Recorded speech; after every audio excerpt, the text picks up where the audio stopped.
Tickets cancel అయినాయని tension పడుతున్న friends, నేనేమో photos videos తీసుకుంటూ ఎంజాయ్ చేస్తాను. Hey guys, welcome to Gokarna series part 10. హోనవర్లో అలా మా జర్నీ అయిపోయిన తర్వాత అయితే మళ్ళీ మేమైతే మురుదేశ్వర్కి అయితే ట్రావెల్ ఇక్కడ దిగంగానే ఫస్ట్ అయితే ఫుడ్ తిన్నాము. దాని తర్వాత అక్కడి నుంచి లోపలికి వెళ్ళడానికి బస్ అయితే గోకర్ణలో కూడా సముద్రం ఉంది, కానీ ఇంత వేడి అయితే నాకు అనిపించలేదు. టెంపుల్ పక్కనే ఉన్న ఒక స్టేకి అయితే వెళ్ళాము. మేము 3 hours కేమో రూమ్ తీసుకున్నాము. 1000 rupees పడింది 3 hours కి. ఫ్రెండ్స్ అందరం కలిసి తీసుకున్నాము.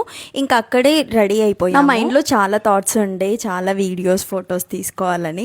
కానీ ఆ టికెట్స్ క్యాన్సిల్ అవ్వడం వల్ల ఫ్రెండ్స్ ఇంకా అసలు ఇంట్రెస్టే చూపించలేదు. మురుదేశ్వర్లో మేము పైన నుంచి వ్యూ అయితే చూద్దామని అనుకున్నాము, కానీ టైమింగ్స్ అయిపోయింది. 7 వరకే అలాట్ చేస్తారంట, తర్వాతకి అసలు అలో చెయ్యరంట. నాకైతే చెమటలు కారిపోతూనే ఉన్నాయి. అసలు ఎంత స్వెట్ అంటే అంత స్వెట్. అసలు ఇక్కడ కూడా అందరు నన్నే చూస్తున్నారనమాట, గర్ల్స్. మేబీ నా మెడలో ఉన్న కాసుల పేరు అని అనుకుంటా. మీకు ఒక విషయం తెలుసా, ఆ దండ నాకు ఎంతకు వచ్చింది తెలుసా? 50 rupees కి మాత్రమే వచ్చింది. అలా అని చెప్పి కమెంట్ చేయకండి, పంపించడానికి లింక్స్ కూడా లేవు నా దగ్గర. నేను అది డైరెక్ట్ గా తీసుకున్నాను బేగం బజార్. ఇంకా ఫ్రెండ్స్ టికెట్స్ విషయంలో టెన్షన్ పడుతుంటే నేను ఒక్కదాని వీడియోస్ తీసుకుంటూ కూర్చున్నాను. కాసేపటికి ఇంకా వేరే టికెట్స్ అయితే సెట్ అయిపోయింది. మురుదేశ్వర్ నుంచి రాయచూర్కి వెళ్ళి రాయచూర్ నుంచి అయితే హైదరాబాద్ కి వచ్చాను. ఫ్రెండ్స్ అందరు రిలాక్స్ అయ్యి ఫొటోస్ వీడియోస్ తీసుకున్నారు. నెక్స్ట్ డే ఆఫీస్ ఉండే, అందుకు అంత టెన్షన్ పడ్డారు. నాకు అనిపించింది నెక్స్ట్ డే నాకు మేకప్ ఉంటే నా టెన్షన్ అప్పుడు నాకు తెలుస్తుంది. చిన్న చిన్న షార్ట్స్లలో నేనేం చెప్పలేను, కానీ నా యూట్యూబ్ ఛానల్లో మొత్తం డీటెయిల్ గా వీడియోస్ అయితే పెట్టాను, వెళ్ళి చెక్అవుట్ చేయండి.